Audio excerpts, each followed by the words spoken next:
존경하고 사랑하는 우리 구독자 여러분 반갑습니다. 여러분의 천만 라디오 천회장입니다. 어느새 저녁 시간 마지막 방송 하게 되었습니다. 여러분들 편하게 들어주시고 천만 라디오 많이 응원해 주십시오. 찐팬들이 많아야지 천회장이 힘을 냅니다. 언제든지 대환영이니까 많이 응원해 주세요. 응원해 주시면 좋습니다. 여러분들이 좋아요, 하트 많이 눌러주시고 응원의 댓글 많이 부탁드리겠습니다. 요즘은 반도체 전쟁이라고 해도 막 과언이 아니죠. 전 세계가 지금 반도체 때문에 난립니다. 반도체, 칩, 이 칩을 누가 많이 만들고 누가 많이 파냐에 따라서 그 나라가 또 돈을 잘 버냐 못 버냐 그렇게 판단될 수도 있고, 이 칩이 없으면은 테크 기술은 좀 뭐 결국 엉터리 가기보다는 성장할 수가 없겠지. 이 테크에 하여튼 관련된 뭐 기업, 섹터, 종목, 산업, 반도체입니다. 반도체 결론은 핵심입니다. 그러니까 막 미중 간의 갈등도 난리지 않습니까? 막 유럽 애들도 지금 난리치고 있고, 일본도 지금 다시 한번 해보겠다고 저렇게 설레발 치고 있는데, 아주 불안정한 그런 국제 정세 속에서 현재 전쟁터가 결국 반도체 시장이 아닌가 하는 생각이 들어요. 반도체 시장. 이 와중에 또 우리 삼성전자 25년 만에 감산을 공식을 했어. 감산을 해야겠대요. 감산. 메모리 반도체 불황 속에서 나홀로 이제 생산을 줄이지 않겠다던 우리 삼성전자였는데, 기조를 바꿨어요. 기조를 바꿨다. 기조를 바꿔가지고 이제 합니다. 드디어 이제 반도체 수급량 조절에 조절에 동참한 거죠. 동참했고, 수급량 조절한다고 하니까 결국은 주가는 이제 한 5% 정도 넘게 뛰었죠. 뛰면서 약간 상승세를 보이긴 있는데 또 빠지기도 하고 그래요. 조금씩. 그래서 하여튼 추세는 약간 상승세다. 디램하고 낸드의 그 현물 가격도 뭔가 즉각 반응하는 그런 조짐을 보이고 있어요. 조짐을 보이고 있고, 이 메모리 반도체 시장에 가장 큰 영향력을 행사하고 있는 게 결국 삼성전자의 감산입니다. 이 감산이고요. 가격이 하여튼 가까워진다. 뭐에 가까워지냐? 바닥에 가까워진다. 그렇게 보시면 됩니다. 그러면 여러분 이런 생각을 했을 거야. 그럼 삼성전자 주식 지금 사야 할 때 아니냐? 뭐 그런 이야기를 많이 물어봅니다. 지금 사야 할 때 아니냐고. 근데 여러 의견이 있어요. 천 회장의 의견도 있고, 어느 뭐 유튜브 의견도 있고, 뭐 주식 전문가들, 뭐 애널들, 뭐 다양한 사람들의 의견은 엇갈립니다. 엇갈리고, 단순히 삼성의 그 감산만 있다고 해서 해결되지는 않기 때문이다. 뭐 그런 이야기도 하는데, 감산보다 더 중요한 게 뭐냐? 여러분들 뭐라고 생각합니까? 감산보다 중요한 게. 한번 살펴봅시다. 이제 보니까 그 디램 익스체인지라고 있는데요. 이게 시장 조사 업체예요. 시장 조사 업체. 디램 익스체인지. 이 애들이 14일 날 보니까 DDR4 있어요. DDR. 이 DDR4에 16기가짜리. 이거 2666이에요. 2666. 이 제품 현물 가격이 3.235달러네요. 3.235달러. 짓게 됐습니다. 지난 11일 DDR4 16기가짜리 현물 가격이 전일 대비 상승을 했어요. 이는 지난해 3월 7일 이후 1년 1개월 만에 13개월이죠. 13개월 만에 이제 화제가 됐는데, 또 반등 후 4일째 하락세 없이 그냥 잘 유지되고 있네 보니까 더 이상 떨어지지는 않는 것 같다. 뭐 그렇게 보시면 되고, 또 다른 주요 메모리 반도체 낸드 플래시 가격도 반짝 올랐어. 반짝. 같은 날 3D TLC 그 256기가짜리인 것 같은데, 이 낸드 현물가도 전일 대비 0.14% 올라서 2.163달러. 3D TLC 512기가짜리 낸드 현물 가격도 지난해 13일 전일 대비 0.37% 올라서 4.642달러. 642달러로 이제 기록을 한 겁니다. 4.642달러. 어깨는 그 현물가 상승이 삼성의 그 감산 발표에 따른 반짝 효과다. 반짝 효과다. 그렇게 분석을 하는데, 이렇게 현물가가 올랐다고 반도체 업황이 이 반등했다고 보기는 어렵다. 현무가 올렸다고 업황이 반등했다. 이렇게 보기는 어렵다는 그런 이야기도 있습니다. 현물가는 도소매 업체 등 실수요자를 대상으로 하는 유통 채널의 가격이라고 하죠. 유통 채널의 가격인데 전체 거래 비중의 10% 정도를 차지한다고 합니다. 전체 10%. 그 업황 지표로는 적합하지 않다. 근데 반도체 업계 반등의 확실한 시그널을 알려면은 이 고정 가격을 봐야 합니다. 고정 가격. 이 고정 가격이란 게 뭐냐? 이 반도체 거래의 그 대다수를 차지하는 기업 간 거래죠. B2B, 기업 간 거래. 하여튼 개별 협상이 쓰인다네요. 개별 협상이 쓰이고 있고, 다만 이번 현물가 상승으로 반도체 시황이 최악의 고비는 넘겼다.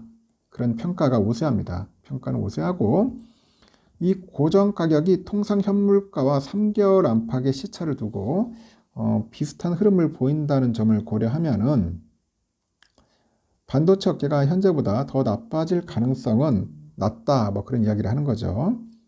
그러니까 끝나지 않을 것 같던 긴 불황의 터널 끝에 이제 한 자락 빗줄기가 보이는 거야. 한 자락의 빗줄기가 보이더라.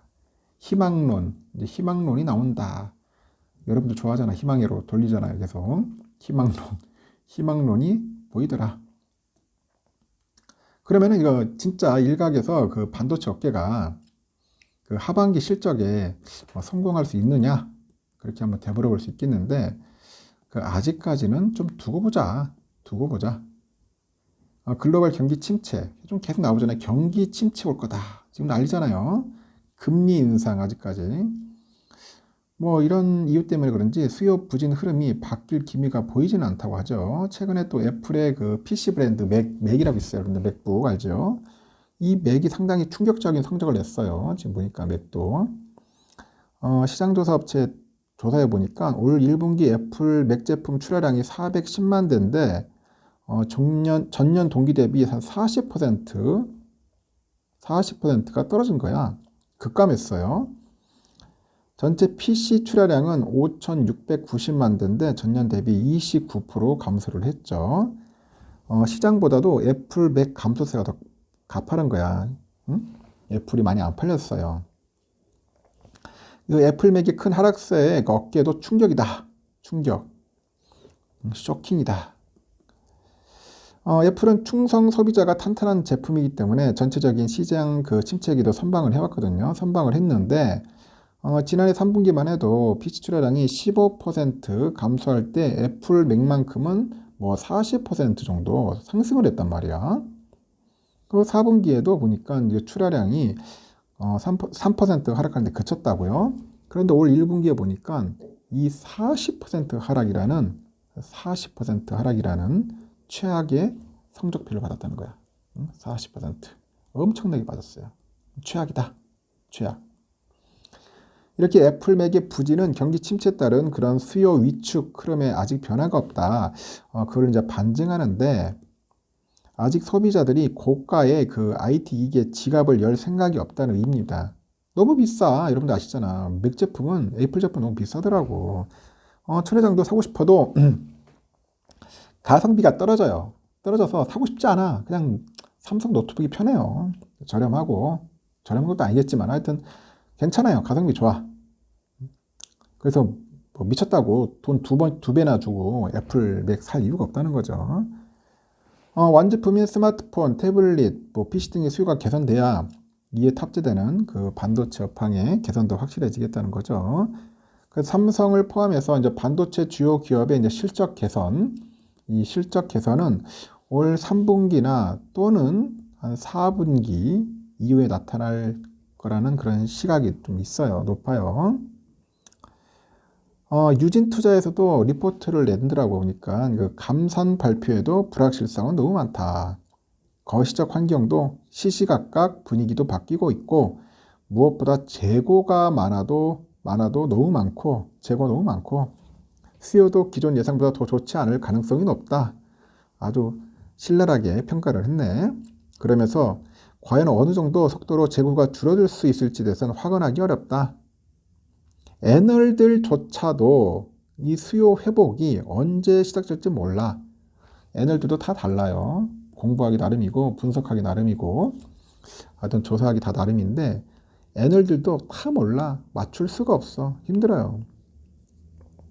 이렇게 확실한 실적 개선 시점을 확신할 수 없을 정도로 아주 불투명하다는 거야. 아주 불투명해. 그래도 많은 연구원들은 내년에 회복하지 않겠냐 그렇게 보는데 3분기 이후에 이제 고객사들의 그 재고가 충분히 이제 축소되고 재고가 축소되겠지. 재고가 축소되고 축소. 그리고 4분기부터는 이제 반도체가 이제 수요가 이제 늘어나지 않겠냐. 수요 늘어나가지고 살아나면은 그 반도체 업황은 낮은 생산 증가율에 힘입어서 이제 회복세에 접어들 수 있을 것이다. 회복세에 접어들 것이다. 그렇게 보인다고 봅니다. 한 가지 분명한 거는 반도체 시장은 장기적으로 볼 때 우상향할 수밖에 없다. 그런 겁니다. 결론은 우상향한다. 그 사이에 막 변동성은 있겠죠. 변동성은 막 있겠지만은 올라갑니다. 그렇게 보는 게 대부분의 시각이에요. 시장 조사 기간에 보니까 21년에서 26년 동안 5년 동안 메모리 반도체 시장의 연평균 성장률이 한 6.9% 정도 나왔네요. 의외로 시스템 반도체 연평균 성장률 전망인 5.9%보다는 높더라고요. 낸드 플래시 경우 26년까지 연평균 성장률은 9.4% 정도 될 것이다. 요즘 또 보니까 챗 GPT라고 있잖아. GPT. 이걸 비롯해서 뭐 고성능 AI 서비스, 5G, 고성능 컴퓨팅, 자율주행 등등등등 이런 첨단 산업들이 이 모두 대량의 데이터 처리를 필요로 합니다. 필요로 하고 그거 필요로 하면은 뭐가 필요하겠어? 메모리 반도체 탑재가 필수하겠지. 메모리 반도체가 많이 팔리는 겁니다. 지금의 불황기가 언제까지 이어질지는 아무도 확인할 수는 없지만은 어쨌든 간에 메모리 반도체 시장의 호황기는 분명히 온다. 그거에 대한 이견은 없다. 의견이 아니고 이견이 없다. 이견이 없다. 그 챗 GPT와 같은 그 초거대 언어 모델 AI 서비스가 이제 계속 확장되면서 그에 필요한 그래픽 처리 장치, 뭐 GPU 같은 거, 뭐 AI 엑셀러레이터의 성능을 높여주는 뭐 HBM, 고성능 서버 디램 수요가 이제 장기적으로 늘어날 수밖에 없어요, 여러분. 그래서 고성능과 저전력 그런 제품을 필두로 한 메모리 반도체 호황기는 반드시 온다. 반드시 올 수밖에 없다. 미래 시대에는 반도체 엄청나게 쓰일 겁니다. 엄청나게. 지금은 이렇게 지지부진하지만은 먼 미래를 보고 여러분들 투자하는 겁니다. 먼 미래 하면 한 10년 정도 해도 먼 미래지 뭐. 그래서 좀 힘들다. 지금은 힘들지만은 우리가 참고 가야 한다. 어렵고 힘들고 주가 막 개차반일 때 막 바닥이고 남들 관심 없을 때 그때 관심을 가져주는 게 좋지 않겠나 생각이 듭니다. 힘냅시다. 일단 여기까지 하고요. 일찍 주무시고 내일 새벽 6시에 뵙도록 하겠습니다. 여러분 행복한 밤 꿈꾸시고요. 내일 6시에 봬요. 굿나잇.